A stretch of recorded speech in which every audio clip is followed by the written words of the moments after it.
Bienvenue dans ce live de ce dimanche 16 juillet.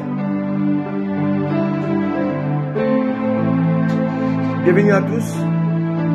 J'espère que nous allons passer un très bon moment dans la présence de Dieu. C'est la suite du message du dimanche dernier, la grandeur du cœur de Père. Et j'espère de tout mon cœur, bien-aimé, que chacun de nous sera béni, reconforté, fortifié, encouragé en ce jour. Nous voulons bénir le Seigneur, notre Père, notre Dieu, pour sa bonté, sa grâce, sa miséricorde. Oui, Père, reçois, Seigneur, notre gratitude, notre prière, notre offrande, ces cultes d'action de grâce, ce moment d'intimité avec toi, Seigneur. Nous voulons, Seigneur, t'offrir ce moment, Seigneur, avec nos amis, Seigneur, qui croient en ton nom et qui attendent le retour glorieux de Jésus-Christ. Nous sommes là parce que tu es là avec nous. Tu es le Père, nous sommes tes enfants. Tu es le Père, nous sommes les fils. Père, laisse que cela et ce moment de partage de ta parole puisse nous conduire dans l'excellence, dans l'aiguisement, dans l'irradiation, afin que nous puissions saisir vraiment ta pensée. Ô tendre Père, nous te prions, Seigneur. Tes pensées ne sont pas nos pensées, mais nous avons la pensée du Christ en nous par le Saint-Esprit. Laisse, ô Père, que nous puissions saisir, palper cela à cause de la croix, à cause du sang versé, à cause de la sanctification par le Saint-Esprit. Ô Père, je remets tous ceux qui seront là en tes saintes mains, qui vont se connecter, Seigneur, ceux qui sont là présents, qui seront là pendant le live et après le live. Père, je prie pour que ce moment soit un moment bénéfique, agréable, spécial, déguisement, moment spécial, Père éternel, d'irradiation, mais également de la correction, de l'encouragement, de l'affectation. Ô Père, fais-le à cause de ton nom, au nom de Jésus. Merci, Seigneur, pour tous ceux-là qui sont là à mes côtés, pour m'accompagner pendant ce moment de travail pour le corps de Christ. Oh, je te prie, Seigneur, de bénir chacun. Ma fille qui est au piano, mon élu qui est à mes côtés, mes enfants qui sont là, Seigneur, bénis chacun. Et bénis aussi ceux-là qui sont chez eux, qui nous suivent, qui nous soutiennent dans la prière, Seigneur. Bénis-les tous, Père de gloire, à cause de ton nom. Merci pour ta bonté. Merci, Jésus. Merci, Seigneur, pour tout ce que tu es et pour tout ce que tu fais, Seigneur. Merci, Jésus. Gloire à ton nom, Père de gloire.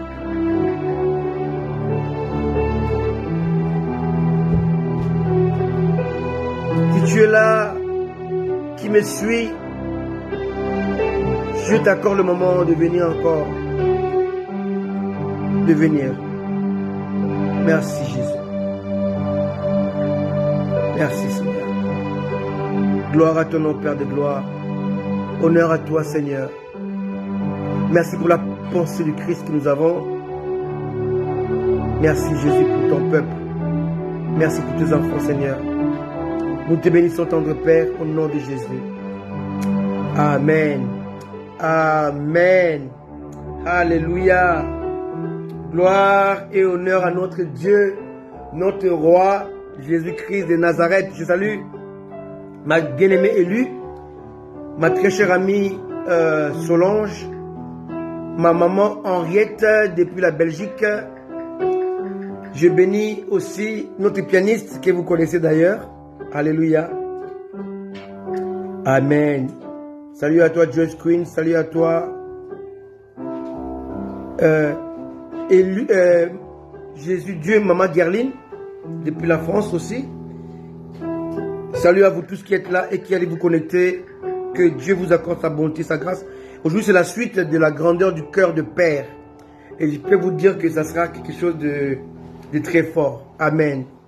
Gloire à Dieu. J'ai un témoignage, vous savez, dimanche dernier, après le live, qui était très bénissant d'ailleurs, j'ai eu l'occasion de retrouver la femme qui m'avait amené au Seigneur le 14 novembre 1981. Elle s'appelle Lucie Levesque. Elle est au Canada. Alléluia. J'ai béni le Seigneur de l'avoir retrouvée après plus de 30 ans de séparation. Je crois 37 ans que je n'ai pas vu. Je n'ai plus vu. Et je veux qu'il puisse partager ce bonheur avec moi. Je vais retrouver vraiment une maman pour moi. Celle qui a guidé mes pas pour la première fois sur le chemin du Seigneur. Celle qui était à l'origine de celui que vous voyez aujourd'hui. Alléluia. C'était Dieu, bien entendu. Mais elle est passée par une personne. Cette personne s'appelle Lucie Levesque. Alléluia. C'est une Canadienne congolaise. Maman congolaise, papa canadien. Alléluia. Aujourd'hui, elle vit au Canada depuis plus de 30 ans. Et moi, ça fait 37 ans que je ne l'ai pas vu. Alléluia. Et je bénis le Seigneur pour ce retrouvaille. On a parlé au téléphone et j'ai été béni. Et là, elle aimerait bien voir mon épouse et mes enfants. J'ai dit, maman, tu vas voir ma chère élue et mes enfants que Dieu nous a donnés. Et bientôt, on va au Canada voir ma mère spirituelle. Que Dieu vous bénisse et soyez heureux avec moi pour cela. Maman Lucie, si tu me suis, sois bénie et que Dieu t'accorde vraiment la grâce et la faveur au nom de Jésus. Amen. Amen. Alors nous parlions dimanche dernier de la grandeur du cœur de Père. On a vu comment le Père, par rapport à cette parole de Luc 15, le Père avait supporté les écarts, l'immaturité de son fils cadet qui voulait quitter la maison, qui croyait être mieux que loin de son que s'il était avec son père. Il pensait être mieux que s'il restait à la maison. Il pensait être géré mieux que son père ou co-géré mieux que son père. Il est parti et il a dilapidé tout son bien. Alléluia. Tout est parti en fumée, il a tout perdu. Amen. On a aussi vu comment le fils aîné qui était resté à la maison, qui n'était pas parti, mais qui se comportait en esclave. Amen. Il était resté à la maison, mais il se comportait comme un esclave. Il demandait, il suppliait à son père de prendre les chevrons, les petits de la chèvre, pour manger avec ses amis. Alléluia. Amen. Il n'était pas parti de la maison, mais il se comportait comme quelqu'un qui était esclave de son père et non pas comme un héritier. Il se comportait comme un travailleur. Moi, je dis à mes enfants, lorsque je fais des courses à la maison, que je mets dans le placard et au frigo, vous n'avez pas à me demander si vous devez le manger. J'ai fait ces courses-là pour vous. Donc vous devez vous servir. Et très souvent, les chrétiens aussi,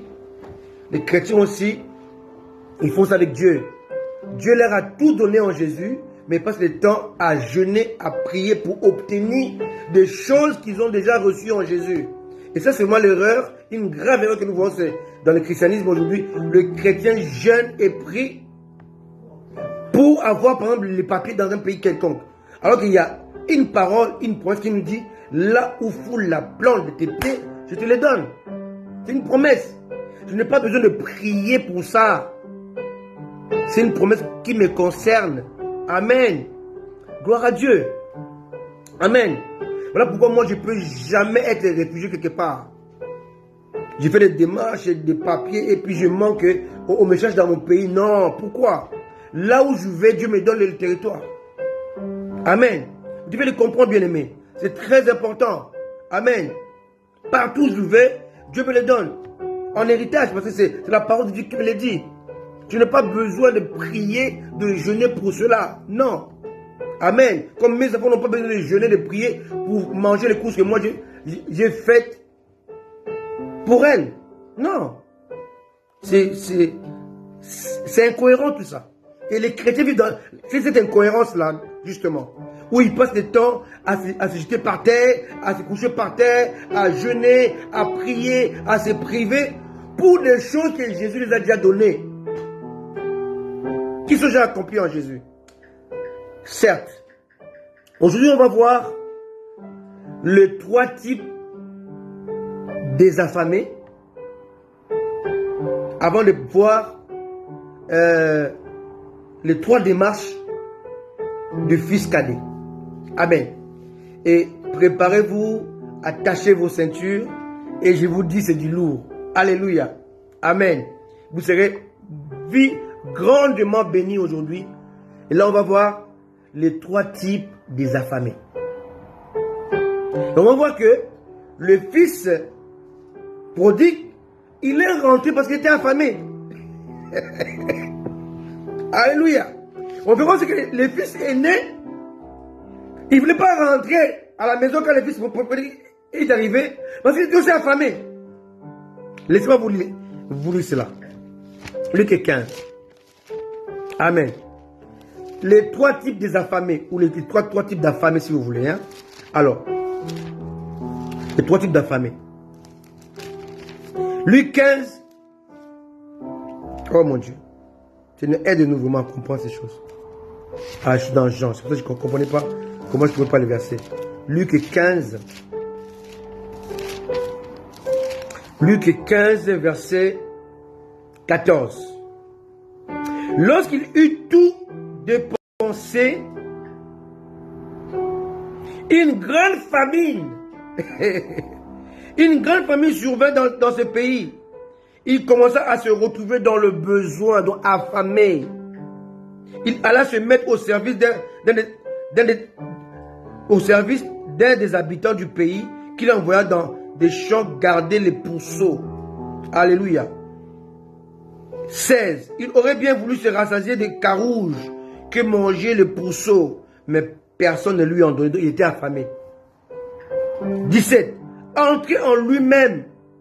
Étant entré en lui-même, il dit: combien d'ouvriers chez mon père ont du pain en abondance et que moi ici, je meurs de faim. C'était un affamé. Amen. on va sauter, on va aller voir maintenant les fils aînés. Verset 29. Luc 15, 29. Mais il répondit à son père: voici, il y a tant d'années que je te sers, sans avoir jamais transgressé tes ordres, et jamais tu m'as donné un chevreau pour que je mange, je me réjouisse avec mes amis. Un affamé. Amen. Et si nous voyons que le monde est peuplé de 3 types de peuples, je répète, le monde est peuplé et rempli de 3 types de peuples. Nous avons, alléluia, Israël comme étant le premier-né, selon Exode 4, verset 22. Je peux vous le lire.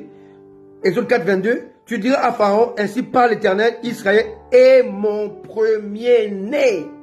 Alléluia. Donc ici, on parle de 2 fils. Le né Israël et le cadet qui est l'Église. Ce sont des images allégoriques, métaphoriques.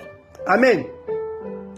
Donc selon Exode 4, verset 22, on voit qu'Israël est l'aîné. Donc dans cette histoire-là, lorsque Jésus parle dans cette parabole, il fait allusion à l'aîné comme étant Israël, qui n'a jamais quitté la maison, mais qui se comporte comme un esclave. Dans chapitre 4, verset 1, dit que aussi longtemps l'héritier est un enfant, il ne diffère en rien d'un esclave, car il est sous le tuteur. Dieu est passé par des tuteurs qu'on appelle des prophètes pour pouvoir gérer Israël, qui ne voulait pas venir en lui. Jésus a dit: vous sondez les Écritures dans Jean 7, parce que vous pensez avoir en elle la vie éternelle, mais vous ne voulez pas venir en moi pour avoir la vie. Alléluia.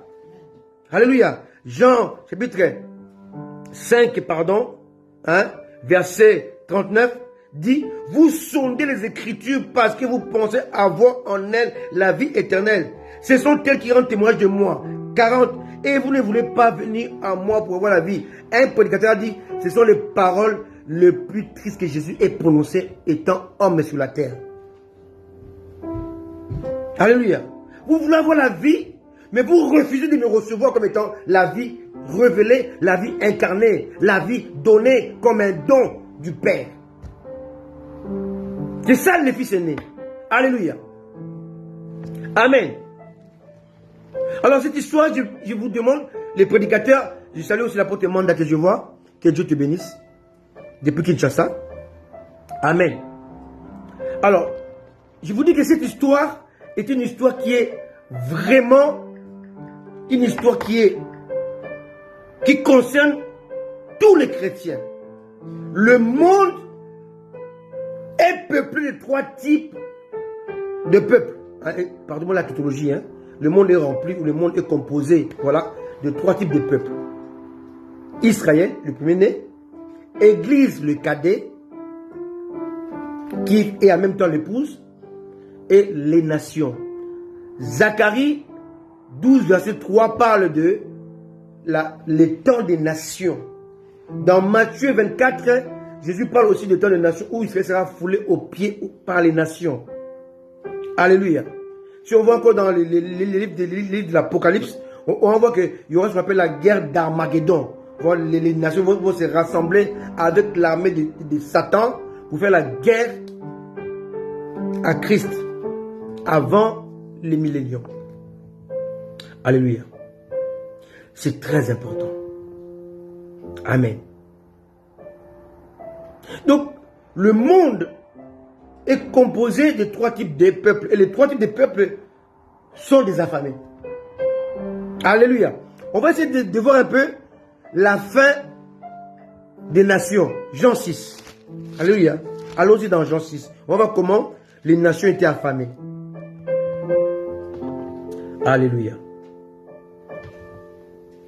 Jean 6, on va commencer par les versets 23. On pourrait commencer au début, mais faute de temps, on va commencer par le verset 23. Jean 6, 23 jusqu'au verset 35.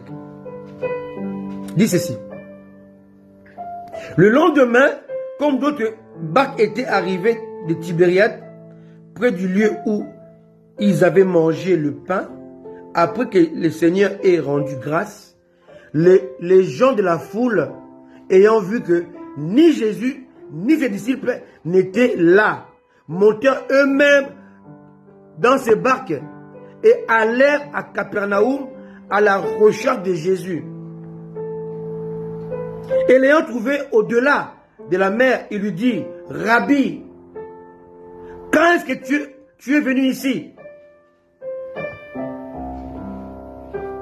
26. Jésus leur répondit, en vérité, je vous le dis, vous me cherchez non parce que vous avez vu des miracles, mais parce que vous avez mangé des pains et que vous avez été rassasiés.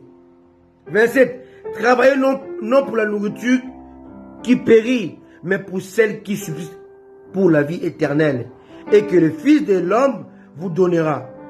Car c'est lui que le Père, que Dieu lui-même a marqué de son sceau. 28. Il lui dit, que devons-nous faire pour accomplir les œuvres de Dieu?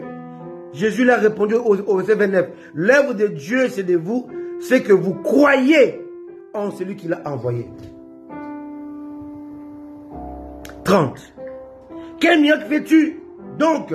Lui répondirent-ils, afin que nous voyions, et que nous croyions en toi. Que fais-tu? Nos pères ont mangé la manne dans le désert, selon ce qui est écrit. Et il leur donna le pain du ciel à manger. Alléluia. Alléluia. Il leur donne du pain du ciel à manger. Jésus leur dit, en vérité, je vous le dis, Moïse ne vous a pas donné le pain du ciel, mais mon Père vous donne le vrai pain du ciel. 33. Car le pain de Dieu, c'est celui qui descend du ciel et qui donne la vie au monde. 34. il lui dit, Seigneur, donne-nous toujours de ces pains. 35, Jésus leur dit, je suis le pain de vie. C'est lui qui vient à moi n'aura jamais faim. Et celui qui croit en moi n'aura jamais soif. Essayez de comprendre. Venir, c'est arrêter là la faim. Croire, c'est stopper la soif. Alléluia. Les chrétiens doivent faire attention à ces marivaudages, à ces GG de mots. Venir à Christ, c'est stopper la faim. Croire en Christ, c'est stopper la soif. Aujourd'hui, il est question de la faim. Je parle ici de 3 peuples qui composent ce monde et les 3 ont faim. Israël est l'image du fils aîné. L'Église est l'image du fils cadet. Et les nations, c'est l'image de ces peuples-là qui avaient mangé le pain, qui étaient rassasiés au verset 23. Jean 6, Jésus le dit clairement.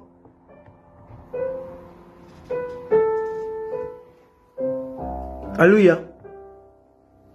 Non, verset 26, il dit, Jésus leur a répondu, en vérité, je vous le dis, vous me cherchez non parce que vous avez vu des miracles, mais parce que vous avez mangé de pain et que vous avez été rassasiés. Ces gens cherchaient Jésus, non pas par rapport à la vie, mais par rapport au ventre. Alléluia. Alléluia. Alléluia. Les nations avaient mangé, certes, sous le regard bienveillant du Christ Rédempteur. Cependant, ce pain consommé dans leur guerre, dans leur cœur, mais le pain consommé par cette foule est parti dans leur ventre. Alléluia. Alléluia. On voit qu'à la fin, aussi, ses disciples, 50 sont partis à cause de cette phrase-là, mangez ma chair et buvez mon sang. Hein? Toujours Jean 6, verset 66. De ce moment, plusieurs de ses disciples se retirèrent, ils n'allèrent plus avec lui. Jésus donc dit aux 12, et vous, ne voulez-vous pas aussi vous en aller? Simon Pierre lui répondit, Seigneur, à qui irions-nous? Tu as les paroles de la vie éternelle. Alléluia. Alléluia. Au verset 60, on dit, plusieurs de ses disciples, après l'avoir entendu, dire, cette parole est dure. Qui peut l'écouter? Pourquoi? Parce qu'il a dit, mangez ma chair et buvez mon sang. Il est aussi question du pain qui ne va pas dans les ventres, mais qui va dans le cœur. Alléluia. Alléluia. Et on voit ici que les nations suivent Jésus et nos églises sont remplies des gens des nations.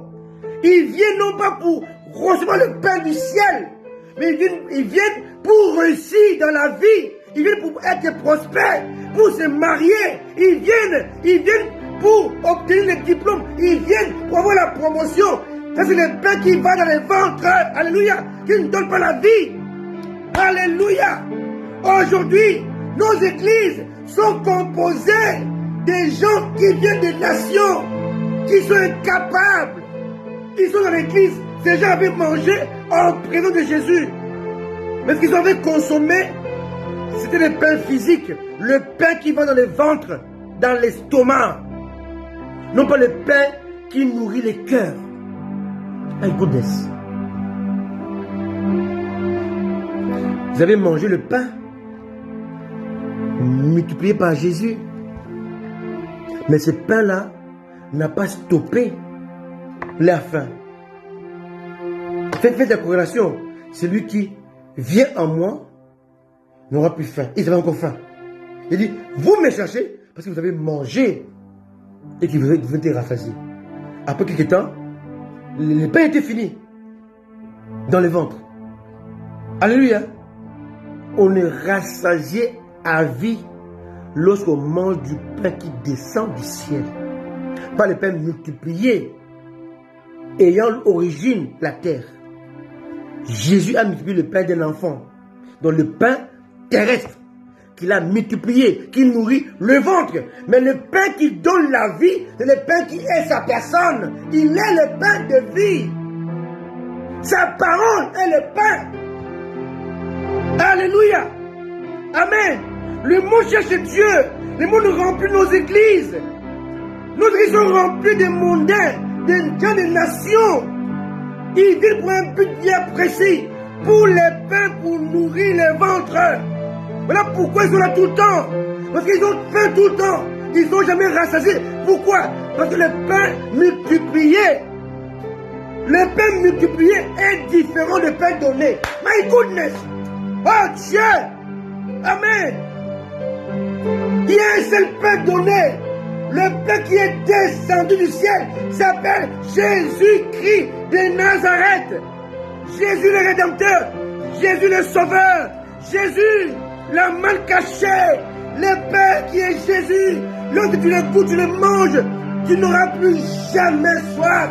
Il faut venir à Jésus pour déguster ce pain. Il a dit, c'est lui qui vient en moi n'aura plus jamais faim. Et celui qui croit en moi n'aura plus jamais soif. La famine dans un pays, c'est lorsque le pays manque deux choses. Le pain et l'eau. Alléluia. Lorsque le pain et l'eau manquent dans un pays, on parle de la famine. Mais il dit que moi je suis l'antidote de la famine. Je fournis et le pain et de l'eau. Alléluia. C'est lui qui vient en moi. Verset 35, Jean 6.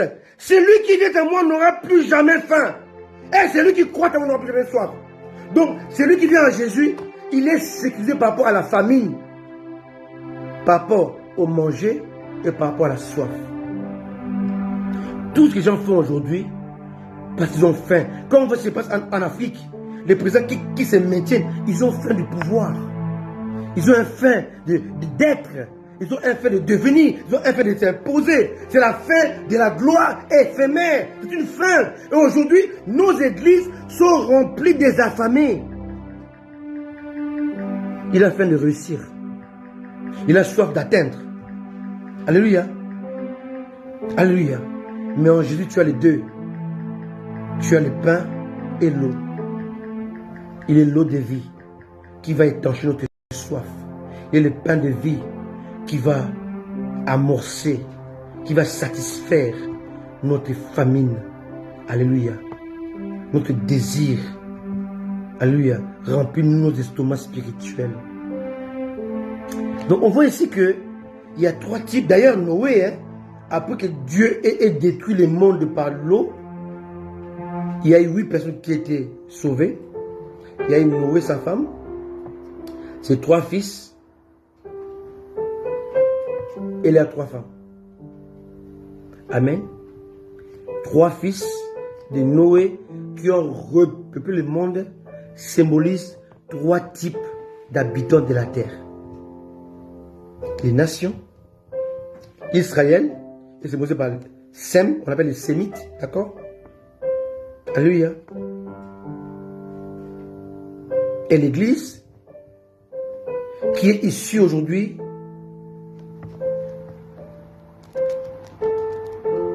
de l'autre fils de Noé et Japheth, qui est l'image du monde païen, le monde nation qui gouverne ce monde. Quelqu'un me comprend? Il y avait Sem, Cam et Japheth. Si vous étudiez la parole de Dieu, vous allez voir que Dieu a donné la connaissance à Sem, les Juifs. Dieu a donné la science, la réflexion à Japheth, les nations. Et Dieu a donné la spiritualité à Cam, qui symbolise aujourd'hui les gentils devenus aujourd'hui l'Église. Qui me comprend? Très important. Et ces 3 peuples qui composaient jadis, ceux qui avaient rempli l'arche, sauvés par les eaux, composent ces 3 types de peuples qui composent les nations, enfin les peuples qui habitent sur la terre. Israël qui est à part, un peuple à part. Aujourd'hui, je dis à mon épouse, le chrétien qui judaïse, il faut une grave erreur. Parce que Dieu a rendu incrédule les juifs, pas les chrétiens, pas les nations. Le chrétien qui judaïse, qui adopte les talit, les kippas, toutes ces choses-là, vous êtes dans l'erreur. Pourquoi? Parce que Dieu a endurci Israël pour que l'Église puisse bénéficier de la sève. Maintenant, si tu as quitté l'Église, tu es rentré en Israël, tu deviens juif ou juive avec leurs pratiques, tu as fait une erreur. Parce que quand tu vas enlever l'Église, quand tu es avec Israël, tu restes. Maintenant, quand tu vas rester Israël, Dieu ne te compte pas parmi Israël. Donc tu es nulle part. Alléluia. C'est celui qui s'est judaïsé, il est pire qu'un païen en fait.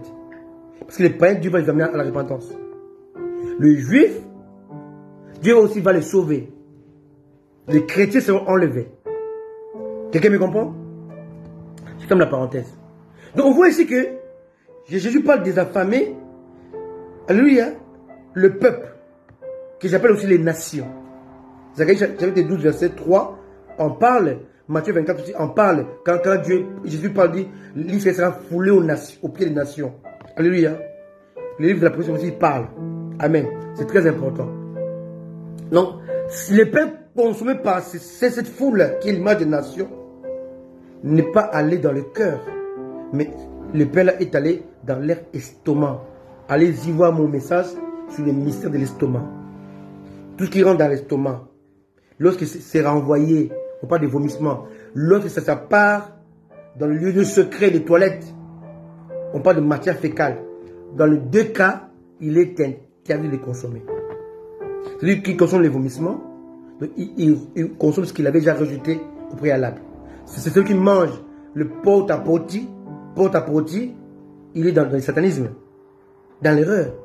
Alléluia. Mais dans tous les cas, aujourd'hui, le monde est affamé. On va voir aussi que le fils aîné,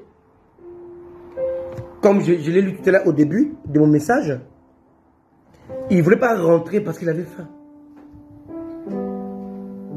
Il avait faim alors que son père avait tout. Il mourait de faim alors que tout était à lui. Il vivait comme un esclave, comme un serviteur alors qu'il était le maître de tout. Bien aimé, l'Israël considère aujourd'hui la loi comme étant au-dessus de celui qui l'a institué. Il dit, Israël considère la loi comme étant au-dessus de celui qui l'a institué. Israël était attaché à l'arche de Dieu, mais avait rejeté l'intimité avec le Dieu de l'arche. Qui me comprend? Il dit, Israël était attaché au coffret doré qu'on appelait l'arche de Dieu, mais rejetait le Dieu de l'arche. Israël avait observé la loi, mais rejette celui qui a institué la loi. Israël voulait la rédemption, donc le salut, la victoire, la délivrance, mais il a rejeté le Rédempteur. Ce peuple, au cou raide, a refusé de changer le L par le F. Israël devait changer le L et le remplacer par le F. La loi doit devenir la foi. Le L doit quitter et le F doit remplacer. La foi doit écraser la loi. Il devait remplacer le L de la loi par le F de la foi. La légalité de la loi devait être remplacée par la fidélité émanant de la foi. Autrement dit, le salut est régi par les 3 démarches que j'appelle le PRC. Goodness. Je répète, le salut est régi par 3 démarches qu'ils appellent le PRC. PRC veut dire quoi? Prise de conscience, repentance et conversion. Aujourd'hui, le PRC est ignoré dans la plupart de nos assemblées. On prêche tout, sauf ça. PRC est exclu de nos messages, de nos prédications. On n'amène pas les gens à avoir la prise de conscience, mais on les amène à être fidèles, disciples du pasteur. On prêche pas la repentance, mais on prêche le regret. On prêche pas la conversion, on prêche d'adhérer dans le système humain de l'Église. Alléluia. Les nations avaient faim, ils ont suivi Jésus, ils ont mangé devant Jésus, dans sa présence, mais n'ont pas bénéficié de sa grâce. Israël a reçu Jésus, mais l'a rejeté, a refusé de considérer le Dieu de l'arche plus que l'arche de Dieu. L'arche a disparu, mais le Dieu de l'arche est toujours là. Alléluia. Alléluia. Le F de la foi a remplacé le L de la loi.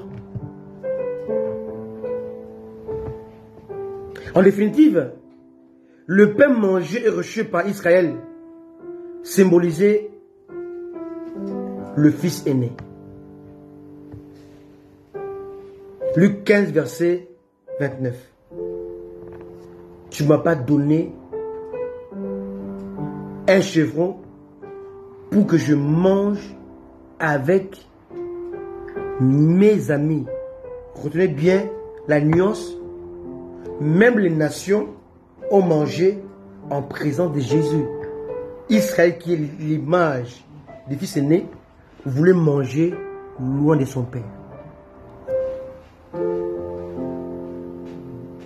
Il voulait manger, pas avec son père, mais manger avec ses amis, en dehors de son père. Il voulait exclure son père dans le repas. Si bien que les nations qui avaient encore faim, ils ont suivi Jésus parce qu'ils avaient faim, mais ils préféraient que Jésus puisse multiplier encore d'autres pères qui mangent dans sa présence. Aujourd'hui, les nations veulent manger, veulent réussir dans nos assemblées, mais Israël rejette nos assemblées.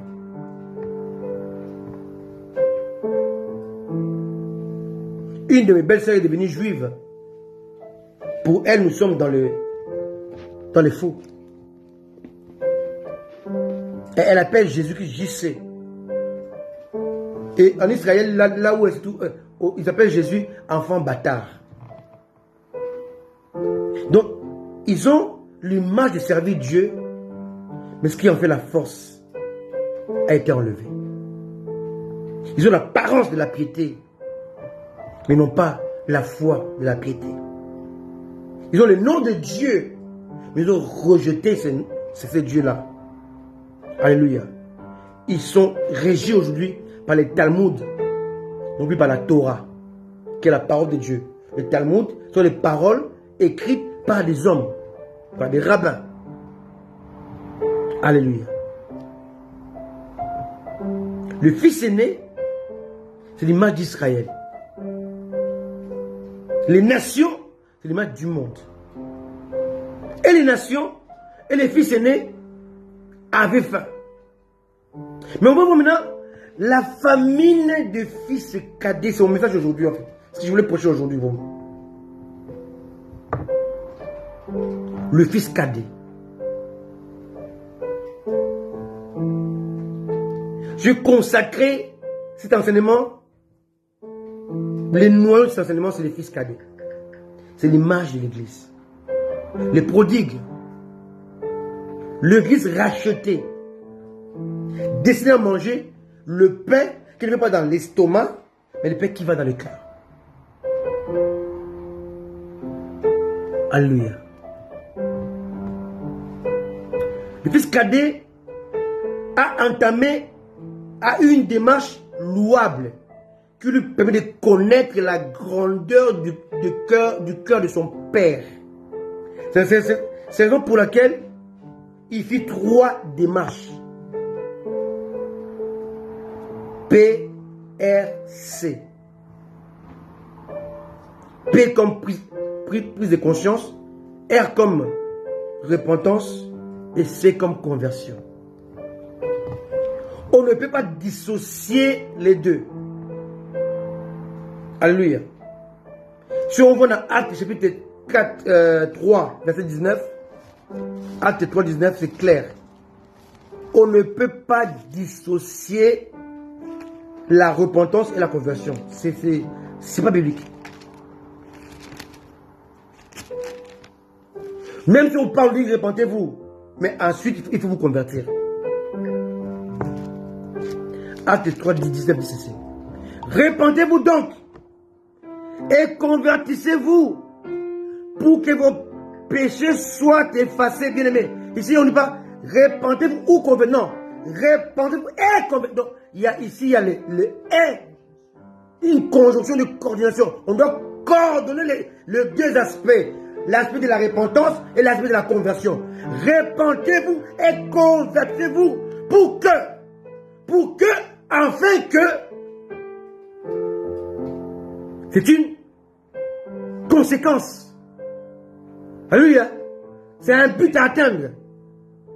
L'homme est éloigné de Dieu à cause du péché. Mais le seul moyen de réparer le péché, et non pas seulement de se repentir, mais aussi de se convertir. Pour que vos péchés soient effacés. Ça ne s'arrête pas là. Verset 20. Afin que... Attendez. J'aime la langue française. Ici, on a pour que. Repentez-vous donc et convertissez-vous pour que. De la manière que. De façon que. Vos péchés soient effacés. Donc si les péchés ne sont pas effacés, il n'y a pas d'afin que. Afin que... Et la conséquence de 2 démarches. Pour que, est précédé par repentance et conversion. Pour que, afin que, est une sommité, est une conséquence, est une définitive. En définitive, afin que des temps de rafraîchissement viennent de la part du Seigneur. Aujourd'hui, tout ce qui se passe dans le monde, le peuple de Dieu a besoin du temps de rafraîchissement. Il y a pour que et afin que. Allons-y à l'école, revenons à l'école du français. Pour que, afin que ce soit la même chose. Alléluia. Afin que, c'est une conséquence de pour que. Si le pour que n'est pas employé, afin que ne vient pas. Il faut que pour que soit avéré, pour que afin que soit affirmé.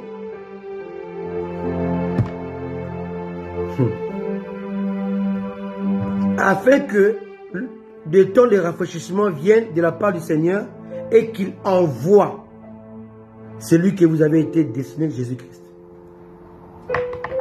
Pierre parle ici, Jésus vient de partir au ciel. Il parle de quel Jésus? Parce que Jésus qui était parti, a été parti avec la souffrance parce qu'il était rejeté par son peuple. Et là, Pierre leur dit, le seul moyen pour que Jésus revienne dans vos cœurs, dans votre esprit, fasse de votre esprit son temple. Le seul moyen, c'est les 2 démarches. La repentance, la conversion, qui sont les conséquences de pour que. Repentance, conversion et pour que sont les conséquences de afin que. Et qu'il envoie. Donc Dieu, même s'il les veut, même s'il les désire, Dieu notre Père, il ne peut pas le faire aussi longtemps que l'homme ne donne pas les deux licences. La licence de la repentance et la licence de la conversion. C'est comme si je dis à ma femme, je t'ai offert une voiture, mais je lui prive de la clé de la voiture. Et j'enlève aussi la batterie. Vous comprenez un peu? Je prends la batterie, j'enlève, je prends la clé, je peux dire, c'est à toi la voiture. C'est ça. C'est venir à Jésus-Christ sans la clé et sans la repentance et la conversion. C'est comme si avoir une voiture sans clé, sans batterie. Elle est à toi, mais elle ne sert à rien. La vie chrétienne ne sert à rien aussi longtemps. La vie chrétienne, vous refusez d'intégrer la repentance et la conversion. On peut se repentir plusieurs fois, mais on se convertit une seule fois. Le papillon, lorsqu'il se convertit, non, la chenille, lorsqu'il se convertit, il devient papillon jusqu'à sa mort. Quelqu'un me comprend? La chenille devient papillon une seule fois. Le lion, une fois la crinière poussée, ça part plus. Le coq, une fois la crête là, rouge là, développe, ne descend, n'est pas plus. C'est comme la conversion. Alléluia. La conversion, c'est un changement radical. J'étais footballeur, là je suis devenu un businessman. C'est la conversion. Alléluia. Quelqu'un me comprend? C'est très important. J'étais célibataire, je suis devenu marié. C'est une conversion qui doit être définitive. Définitive. Ma femme était une femme, elle est devenue mère. C'est une conversion définitive. Alléluia. Son corps ne peut plus jamais être comme il était jeune fille. C'est terminé. Elle s'est convertie. Vous comprenez un peu? Là, je suis en train de vivre la conversion du corps de ma fille Emmanuel. Son corps commence à changer. Et ça, c'est fini, c'est irréversible. La fille qui commence à avoir le sein ne va plus perdre le sein. C'est fini. C'est irréversible. C'est comme ça la conversion. Elle demeure irréversible. Quelqu'un me comprend? Je crois une seule fois pour toutes. Je change de vie une seule fois pour toutes. Et ces fils cadets qu'on appelle les prodigues, il a compris qu'il avait perdu son héritage, qu'il a souillé, qu'il a dépensé de manière vulgaire avec les prostituées. Il a dégradé le don de son Dieu, de son Père. Le Père ici est l'image de Dieu. Toi qui me suis, tu as reçu le don. Les dons et les appels sont irrévocables, certes. Mais si un don n'est plus nourri, n'est plus arrosé par la prière, par la grâce, par le Saint-Esprit, à quoi sert-il? Les dons de Dieu doivent être arrosés par la grâce, par la faveur et par le Saint-Esprit au travers de ta consécration, ton intimité. Les dons restent irrévocables, certes, mais s'il n'est pas arrosé par la prière, par le jeûne, par la consécration, par la piété, il ne sert plus à rien. Je connais des bons prédicateurs, très éloquents. Quand ils prêchent, oh, c'est comme un ange qui parle. Mais ils sont vidés. Ils sont vides. Parce que dans leur vie, la consécration est devenue étrangère. La pureté est devenue étrangère. Il a le talent de Dieu, le don de Dieu. Mais le don de Dieu n'est pas nourri, n'est pas aiguisé, n'est pas arrosé par la grâce, par la faveur, par la consécration, par la pureté, par la sanctification. Ton don doit être nourri, arrosé par la grâce, la faveur de Dieu. La Bible dit, quand Jésus parlait, les disciples ont dit, quand il parlait, nos cœurs brûlaient. C'est ça, un don de Dieu qui est arrosé par la grâce, la faveur, le Saint-Esprit. Alléluia. My goodness. Quand je parle Tu as des frissons. Pourquoi? Parce que les dons que j'ai reçus de Dieu, elles nourrissent par l'intimité, la consécration, la pureté, la faveur de Dieu. C'est ça la différence entre nous et les pharisiens. Entre nous et les religieux. Nous prêchons la même Bible, mais la différence que lorsque je prêche par le Saint-Esprit. Mon don est nourri, est arrosé par le Saint-Esprit, par la grâce, par la faveur, par la piété, par la consécration. Alléluia. Moi aussi j'ai faim. Mais j'ai envie de manger le pain qui est une casserole. Je vais manger le pain qui vient du ciel. Le pain qui s'appelle la rédemption. Le pain qui s'appelle la justice de Dieu.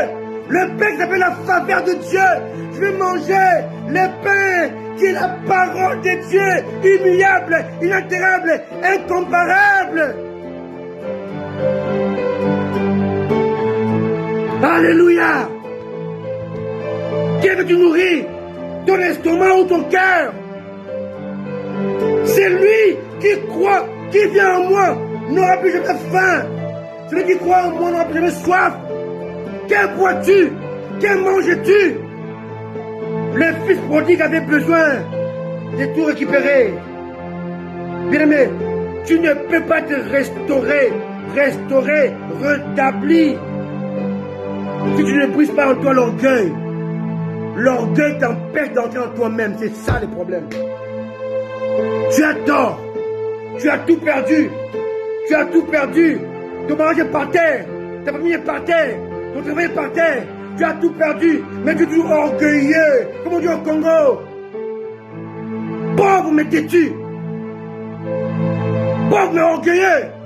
Bien-aimé, le temps est arrivé, bien-aimé. Le temps est là, qui est favorable. Kairos, Kairos, Kairos, Kairos, Kairos, Kairos. Les temps favorables. Si vous attendez sa voix, ne bloquez pas vos cœurs. Il faut saisir le Kairos de Dieu. Le temps favorable de Dieu. Brise l'orgueil qui t'empêche d'entrer en toi-même.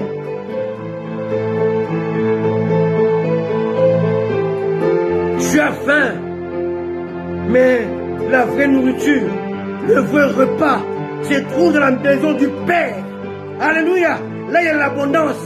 Ça ne finit pas, ça ne t'arrive pas. Jesus. Et pour y aller, il y a 3 démarches.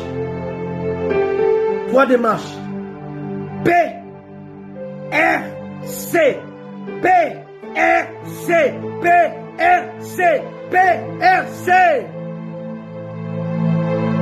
La prise de conscience, la repentance et la conversion. Sans ces 3 démarches, tout ce que tu fais, tu jeûnes, tu pries, c'est rien et zéro.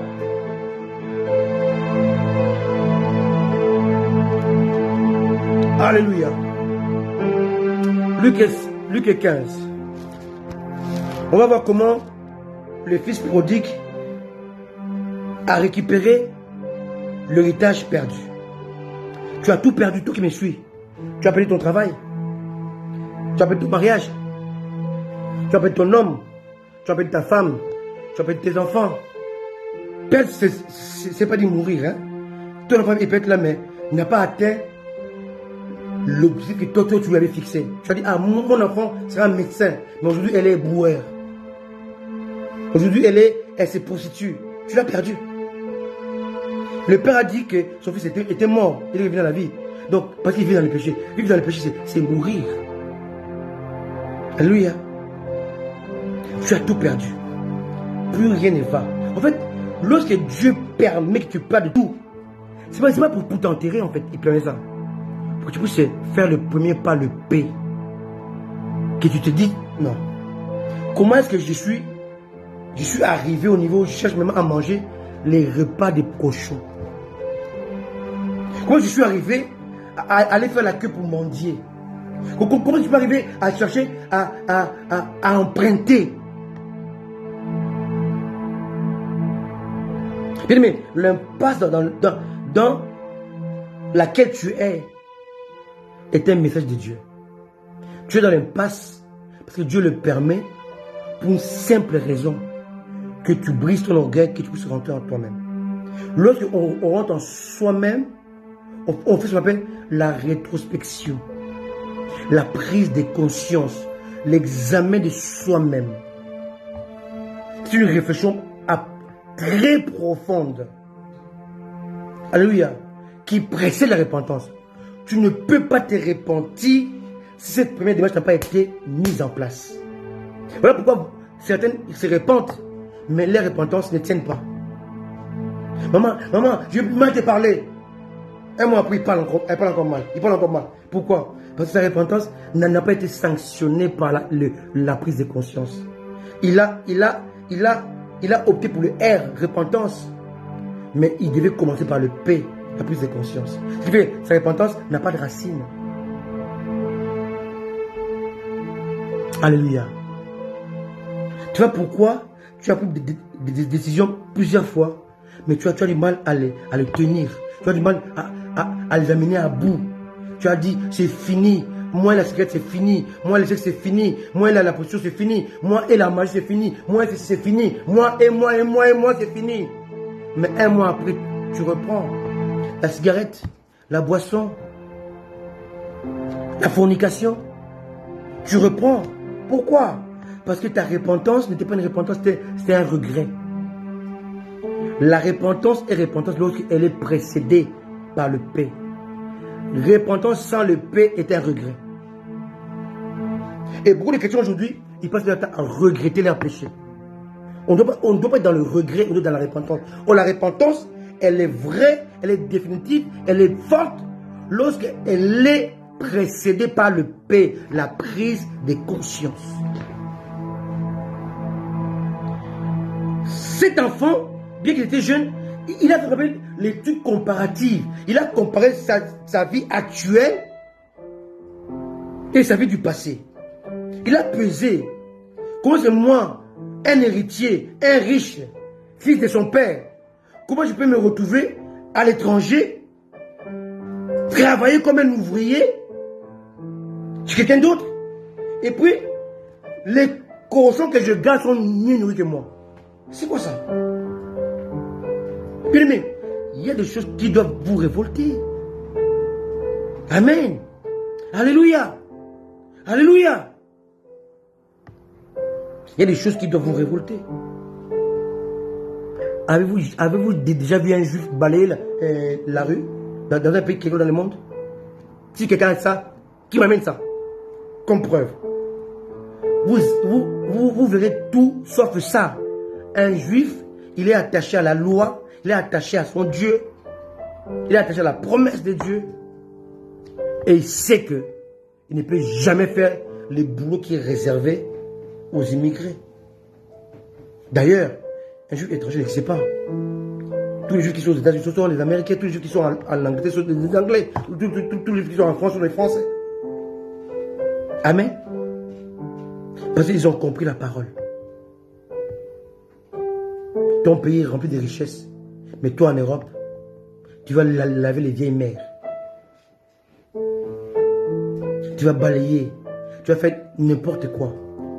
Où est ton Dieu? Seule la révolte intérieure peut tout changer. Et la révolte intérieure n'est pas possible s'il n'y a pas la prise de conscience.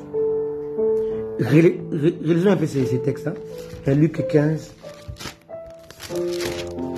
Luc 15. Luc 15. Alléluia. Verset 14. Lorsqu'il eut tout dépensé, une grande famine survint dans ces pays. Il commença à se trouver dans le besoin. Tu es maintenant dans le besoin. Tu manques de tout. Tu es écrasé par les gens qui ne pouvaient pas t'écraser il y a 10 ans, il y a 5 ans, il y a 15 ans, il y a 1 an. Il alla se mettre au service d'un des habitants du pays, qu'il envoya dans des champs garder les poursuites. Mais ça, c'est une humiliation totale. Parce que cet enfant, il est d'abord un hébreu. C'est un juif. Or, le juif ne mange pas les porcs, ne touche pas les porcs. Mais là, il est obligé de travailler, de prendre le soin des porcs. Pire encore, il désire manger le repas des porcs. C'est très grave. Si tu arrives à ce niveau-là, il est temps pour toi de faire ce qu'on appelle la prise de conscience. Alléluia, c'est pas là. Il aurait bien voulu se rassasier des carouges qui mangeaient les pourceaux. Alléluia. Il aurait bien voulu. Carouge, c'était des fruits, hein, des caroubiers. C'était comme des gousses longues et plates qui contenaient une pulpe d'une saveur douceâtre. Alléluia. Il voulait quelque chose de doux, douceâtre, et quelque chose de savoureuse. Alléluia. Mais personne ne lui en donnait. Vous voyez, il a comparé sa vie sous le fait, sa vie de ce jour-là et sa vie du passé dans laquelle il était pris en charge par son père. Il a compris que l'héritage a été gaspillé, a été perdu. Mais il a aussi compris quelque chose, que l'héritage peut être récupéré, peut être restauré, mais en posant 3 actes. Premier acte que je vous demande vraiment de noter, la prise de les premiers P, la prise de conscience, entrer en soi-même. C'est l'acte le plus difficile à faire. Ça, je vous le dis. C'est pour le faire, il faut se surpasser. C'est un brisement total et radical. Bien des gens sont incapables de rentrer en eux-mêmes. Entrer en soi-même, c'est cesser de chercher le bouc émissaire. Cesser de dire que ce n'est pas ta faute. Comme au Congo, ils ont inventé la sorcellerie inconsciente. C'est écrit dans la Bible.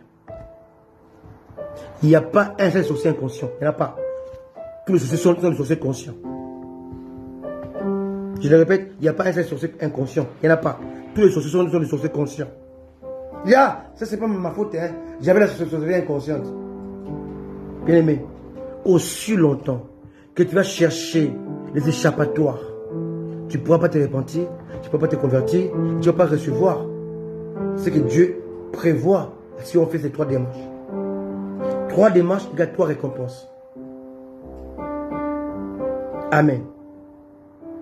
Il est temps, bien aimé, que tu puisses t'arrêter. Stop! Stop! Dis, ça suffit! Moi, Solange, je dis, je n'en veux plus de cette vie.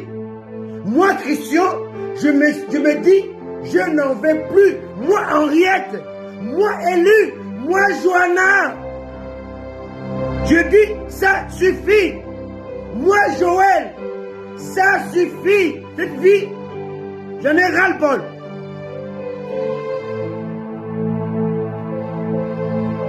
Tout ce qui m'arrive, c'est ma faute. C'est ça, la prise de conscience. C'est ma faute. Cet ami m'a traîné dans cette voie. Mais c'est moi qui ai dit oui. Moi, je m'ai pris par la force. Alléluia. J'ai dit oui. Donc c'est ma faute. Alléluia.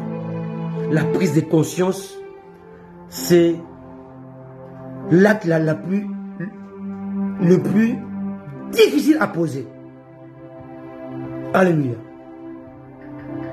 Pourquoi? Quand on fait son propre examen de conscience, on fait ce qu'on appelle l'autocritique de son attitude qui bloquait jadis son altitude, ton attitude.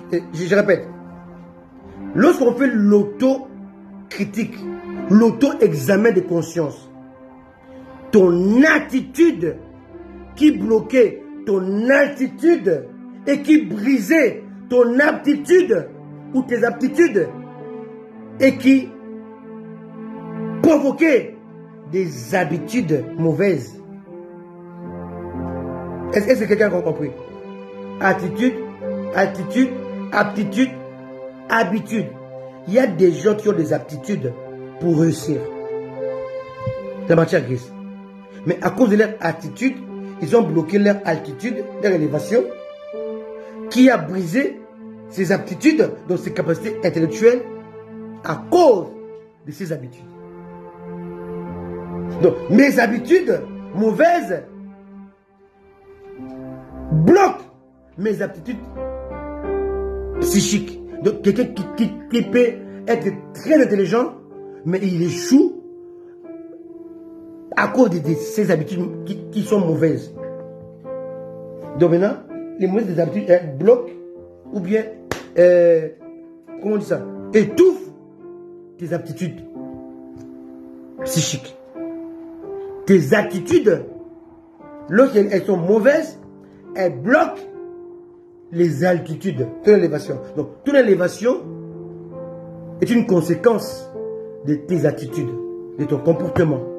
Donc, ton comportement, ton attitude provoque l'altitude. Maintenant, les aptitudes peuvent transformer les habitudes. Tout ça, c'est fait dans le cadre qu'on appelle la prise de conscience. C'est dans la prise de conscience qu'on adopte une attitude qui va provoquer, qui va doper l'altitude. Maintenant, on retrouve les aptitudes pour transformer les habitudes. Je deviens un homme, une femme réfléchie. Je peux parler comme ça aux gens. Je change ma façon de parler, ma façon d'écouter, ma façon de m'asseoir, ma façon de m'habiller. Ce sont des habitudes. Mais qui sont changées à cause des aptitudes morales. La moralité va doper les habitudes. Quelqu'un me comprend? C'est par cette voie-là que le fils prodigue a reconnu, a retrouvé, a réévalué sa perception par rapport à la grandeur du cœur de son père. Alléluia. Voilà pourquoi il va analyser toutes ces choses-là. Il dit, personne ne me donne le cas rouge. Bon, voilà. Je vais faire les trois démarches que Jésus réclame. Étant entré en lui-même, il dit, combien d'ouvriers de chez mon père ont du pain en abondance, et moi ici je meurs de faim. Donc, quand on rentre en soi-même, on va évaluer sa situation présente par rapport à ce qu'on peut devenir lorsqu'on rentre en soi-même. Quelqu'un me comprend? Je dis, attends. Pourquoi je suis en Afrique, mais ma soeur qui est en Europe ne m'envoie rien? Donc, j'ai un mauvais comportement. Donc, mes habitudes sont mauvaises. Je dois les changer. Je parle mal. J'agis mal. Je me prends mal. Tu vois? Il a comparé sa vie du présent par rapport à sa vie du futur et du passé. Il était dans le présent. Regarde, dans le passé, il manquait de rien. Dans le présent, il manque de tout. Dans le futur, s'il fait la démarche, il ne manquera plus de rien. Quelqu'un me comprend? Très important. Et je vous dis que c'est très difficile à faire pour tout homme né d'une femme à cause de l'orgueil qui est inné. Quand dira-t-on? Quand pensera-t-on? Moi, Christian, connu dans le monde entier, comme prédicateur, docteur, je dois m'incliner, me rabaisser? Non, jamais. Vous comprenez un peu? Donc, cet orgueil qui est inné ou qui a grandi au fil des années va t'empêcher de rentrer en toi-même et t'empêcher de retrouver l'héritage perdu. Il faut le dépasser, il faut le surpasser. Après la démarche, maintenant, il faut maintenant prendre la décision maintenant de rentrer, de revenir vers Dieu, ou de retourner vers Dieu, ou d'aller vers Dieu. Si tu es vers le Seigneur, tu es perdu, retourne. Si tu n'as jamais été mère, pars. Alléluia. Moi, pour Jésus a dit à Israël, vous sondez les Écritures, hein? Jean 5, parce que vous pensez avoir en elle la vie éternelle, mais vous ne voulez pas venir à moi pour avoir la vie. Il leur a dit, je vous aime, qui tue les prophètes. Comme il faut, je vous te rassembler comme la poudre rassemble, c'est poussé sous sa couvée. Mais vous ne l'avez pas voulu. Mais demain, vous aurez des temps difficiles, vous serez écrasés jusqu'à ce que vous disiez, béni soit celui qui vient au nom du Seigneur. Donc jusqu'à ce que vous allez vous rentrer en lui à vous-même, vous repentir et vous convertir. 3 démarches. Pas 4, pas 5, pas 2, 3 démarches. Alléluia. Était entré en lui-même. Combien d'ouvriers chez mon père ont du pain en abondance et moi ici, je meurs de faim. 18. Je me leverai. Ça, c'est la prise de décision. Au début, vous voyez que c'est la prise de conscience. Là, maintenant, je pose une décision que je dois prendre. Je me lèverai. Dis pas je me lève, je me lèverai. Ça, c'est le début de la repentance. Vous comprenez? Je me leverai. Maintenant, tu mets tout en place pour te lever. Maintenant, quand vous allez au verset 20, il se leva. Amen. Au verset 18, je me leverai. Repentance. Verset 20, il se leva. Conversion. Je me leverai, c'est la repentance parce que c'est là qu'on veut poser. Je me lève, c'est là qu'il a posé. Ça, c'est la conversion. Alléluia. Donc, la repentance prépare le chemin à la conversion. Amen. C'est là qu'on décide de poser sa repentance. Qu'on a décidé, qu'on a souhaité, qu'on a voulu poser, c'est la repentance. Mais la conversion, c'est l'acte posé.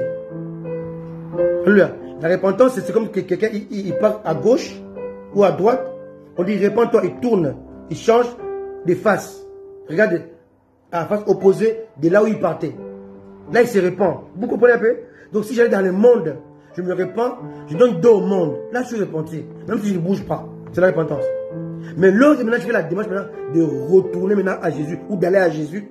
Là, c'est la conversion. Donc, la repentance, c'est donner le dos au péché. La conversion, maintenant, quitter, fuir les péchés et aller vers le Seigneur. Quelqu'un me comprend? Donc, beaucoup de gens qui se répandent, mais qui ne se convertissent pas, ce qui fait qu'ils finissent maintenant par retourner dans les péchés. Parce que quand on se répand, on ne quitte pas là où on était. On fait seulement face à ces péchés. On donne dos au péché. Mais on ne quitte pas l'endroit. D'accord? Mais quand on se convertit, maintenant, on quitte l'endroit. On fait la démarche de quitter et d'aller vers le Père. Je répète, quand on se répand, on donne dos au péché, dos au problème, dos au mal, dos au malheur, dos à ces choses-là. Mais quand on se convertit maintenant, on s'éloigne de la chose. D'accord? Si je vivais avec un garçon, si c'était les péchés, lorsque je me répands, je dis, je ne vais plus vivre avec lui ou avec elle. Mais si je dors dans cette maison-là, ma repentance est annulée.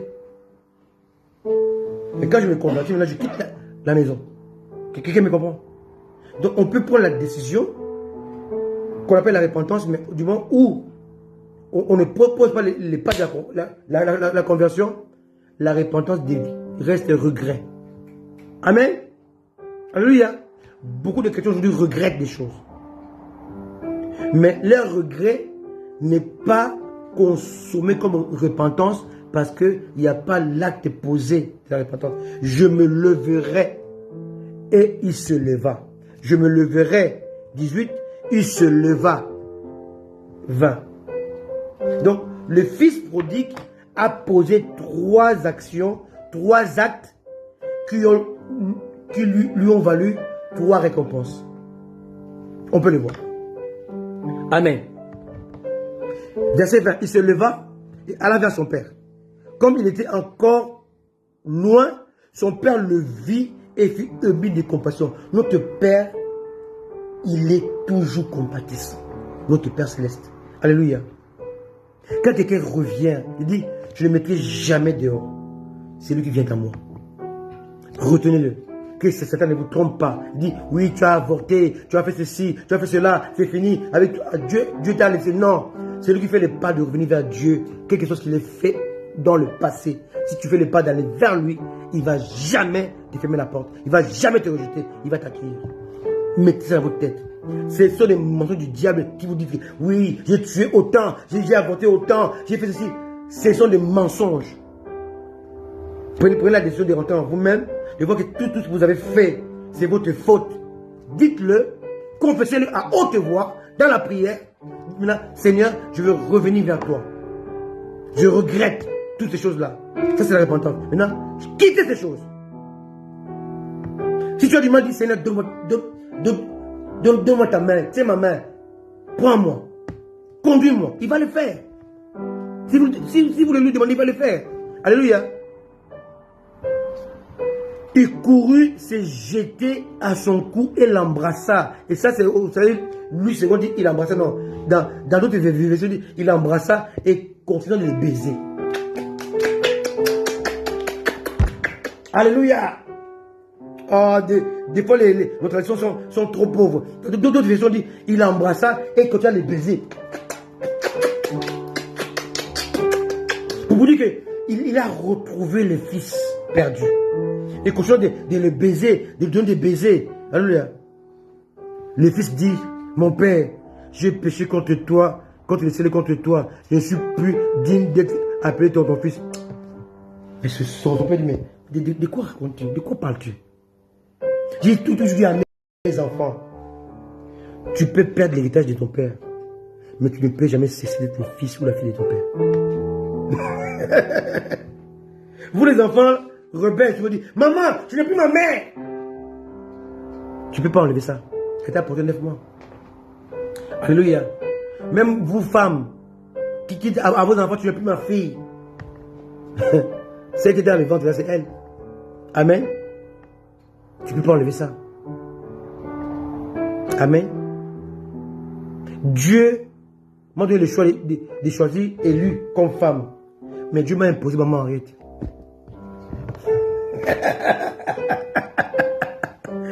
Je n'ai jamais demandé être dans la même famille que maman Henriette, qui est là pour présente. Dieu me l'a imposé. Mais j'ai fait le choix de ma femme. Il y a des choses dans la vie, Dieu vous laisse le choix. Il y a des choses où Dieu vous impose. Enfant, Dieu t'a imposé ta mère. Enfant, Dieu t'a imposé ton père. Dieu t'a imposé ta soeur. Mais ton mariage, ça sera ton choix. Il ne te l'impose pas. Alléluia. Alléluia. Son père n'a même pas répondu à ça. Vous voyez, il a dit, je ne suis pas digne, tout ça. Le père n'a même pas répondu. Mais le père dit à ses serviteurs, apportez vite la belle robe. Robe. Revêtez-le. Mettez-lui un anneau au doigt. Anneau, 2 anneaux. 2 anneaux. Et des souliers aux pieds. Il a reçu 3 choses. La robe, l'anneau et les chaussures. Ça veut dire quoi ces 3 choses-là? Bien aimé, n'oubliez pas qu'il a fait 3 démarches. 3 démarches égale 3 récompenses. Alléluia. Les 3 démarches octroient aussi 3 gains. La robe fait du quoi? C'est la purification, la sanctification, la restauration totale et définitive. Lorsque tu fais le choix de revenir à Dieu, Dieu te restaure avec la nouvelle robe, sans tache. Ta vie passée est maintenant derrière toi. Si quelqu'un est en Christ, il devient une nouvelle créature, virgule. Les choses anciennes sont passées et voici, toutes choses sont devenues nouvelles. Voilà pourquoi ne croyez pas à ces faux pasteurs qui vous parlent de liens familiaux. Quand tu reçois Jésus dans ta vie, tu reçois la nouvelle robe qui efface ton passé, qui efface tes défauts, qui efface ton adultère, qui efface ta fornication, qui efface ta sorcellerie. Les liens familiaux ne te concernent plus. Ce sont des faux pasteurs qui prêchent là. On doit briser quoi? On ne brise rien. On ne peut pas délivrer un chrétien. Ce n'est pas biblique. On peut délivrer un chrétien, c'est anti-biblique. Anti-biblique. La Bible ne dit pas. On ne peut pas délivrer un chrétien. C'est faux. Qu'un chrétien, c'est quelqu'un qui est rendu en lui-même, qui s'est repenti, qui s'est converti, et son passé n'existe plus. Il a reçu une nouvelle robe qui est blanche. La pureté, la sainteté, la sanctification.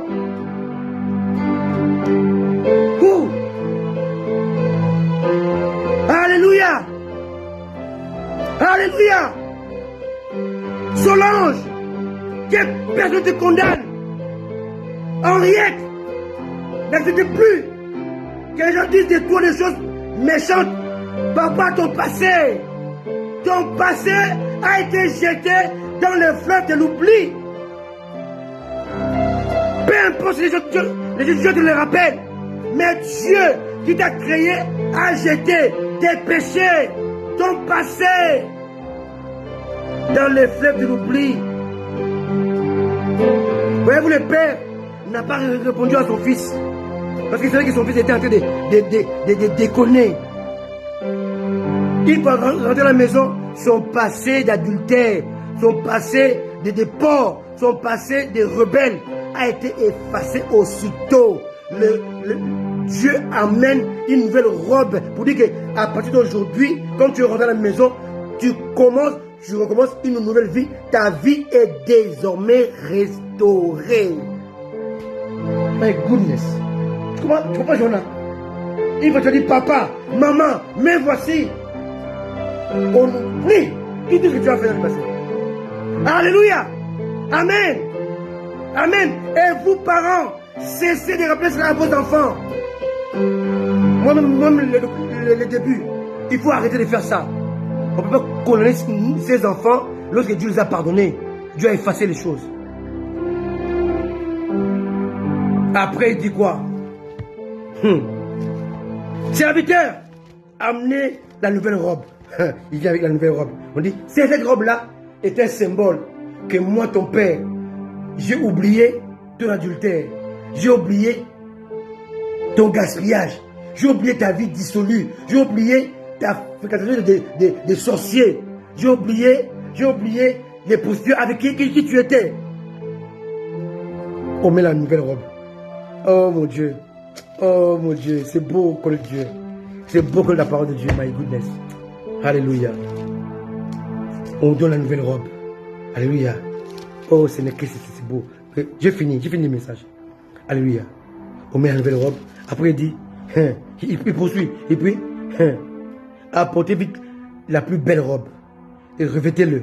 Mettez-lui un anneau au doigt. Un anneau au doigt. Il n'a pas seulement réussi la robe.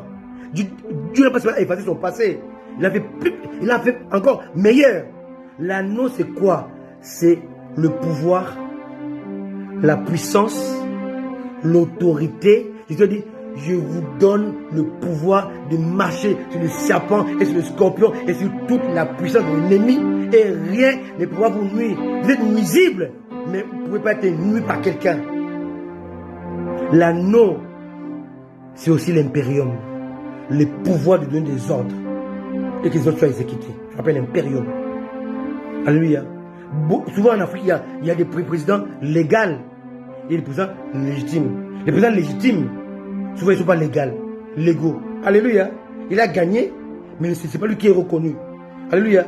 C'est lui qui est reconnu, il a ce qu'on appelle l'impérium. Mais il peut diriger l'armée et la police. Et les finances. Donc en fait, il dirige ce qu'on appelle le ministère régalien. Intérieur, finance, justice, défense. Il y a quoi encore dans le régalien? Il manque encore un coup. Affaires étrangères. Amen. Donc quand il a l'intérieur, il représente le pays. Il gère les finances, il gère l'intérieur, il gère la défense, il gère la justice. Alléluia. Et c'est ça le message régalien. À cause de l'impérium. Donc Dieu te donne l'anneau comme impérium. Le pouvoir du Seigneur Jésus-Christ est en toi. La puissance de Jésus est en toi. L'autorité est en toi. Et l'impérium, c'est la sommité. C'est pas fini. Après il dit quoi? Il dit encore. Il dit, j'ai un peu prêché ce message quand je suis debout. Là j'ai fait d'autres exemples. Alléluia. Des souliers aux pieds. Ça veut dire que quand il était parti les souliers.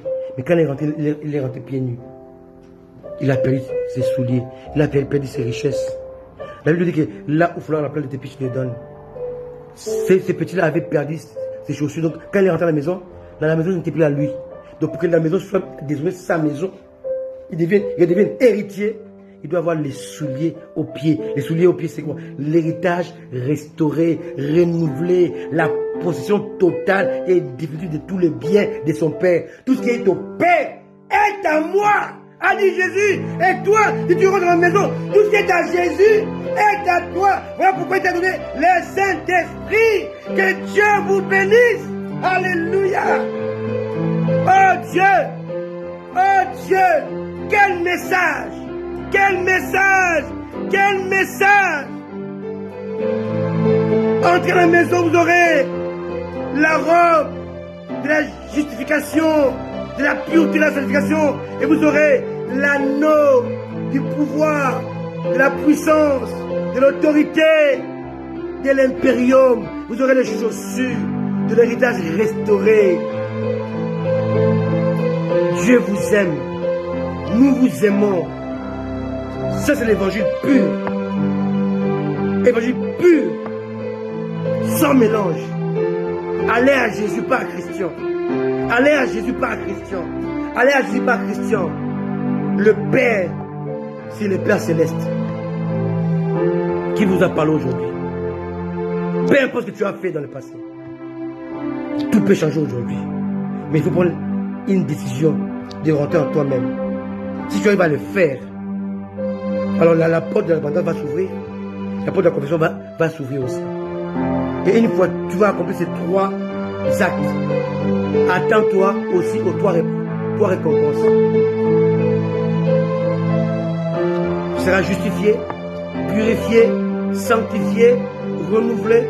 Tu auras le pouvoir, la puissance, l'autorité, l'impérium et ton héritage, tout ce que tu appelleras renouvelé. Voilà. Soyez bénis. Ce message est fini aujourd'hui. Je viens avec un autre message. Mais j'espère de tout mon cœur que vous avez été bénis, comblés et édifiés. Si vous pouvez m'aider, essayez de partager ce message à d'autres personnes qui puissent bénir au moins 1 ou 2 personnes. Nous serons ravis de cela. En attendant, préparez-vous au retour de Jésus. Si je reviens pas cette semaine, on sera là dimanche prochain. Mais si je reviens cette semaine, rendez-vous est donné avec vous dans les airs. Moi j'y serai, et lui aussi sera là, avec moi. Yajo aussi, on l'appelle Yajoana, elle sera là aussi. J'espère que vous serez là avec nous. Nous on sera là. Avec Emmanuel, notre fille cadette, elle sera là aussi, dans les airs. Elle sera là. Tu seras là, on va se voir. Amen. Merci à toi mon ami, mon grand frère, depuis la France, mais que je connais au Congo, pasteur Jimmy Aboli. Merci à toi, très chère Christiane. Merci à toi, maman Henriette. Merci à toi, ma très chère Solange. Merci à toi, maman Gerline, depuis Paris. Et merci à vous tous qui êtes là. À toi, prophète Joël, depuis Goma. Et à vous tous qui êtes là. Que mon Dieu, que je sers avec fidélité, avec amour, avec rigueur, vous bénisse. Je te salue toi, maman. Ma maman, mère spirituelle, Lucie l'évêque. Sois bénie, je t'aime de tout mon cœur. Sois bénie. Prends soin de toi. Jésus revient bientôt. On se revoit soit dans les airs, soit dimanche prochain. À toi, oh, sois béni. Servant de Dieu, Elgar Zico depuis les États-Unis d'Amérique, l'épouse de l'apôtre Zico, Fred. Soyez bénis, que Dieu vous bénisse avec vos enfants. Soyez bénis aux États-Unis. Soyez bénis pour tout ce qui est béni le Seigneur. Et attendez-vous à ce retour. Il revient bientôt. À très bientôt. En attendant, soyez fidèles au Seigneur. Accrochez-vous au Seigneur. Et soyez exigeants avec vous-même. Jésus vous aime. À très bientôt. Ciao. Bye bye.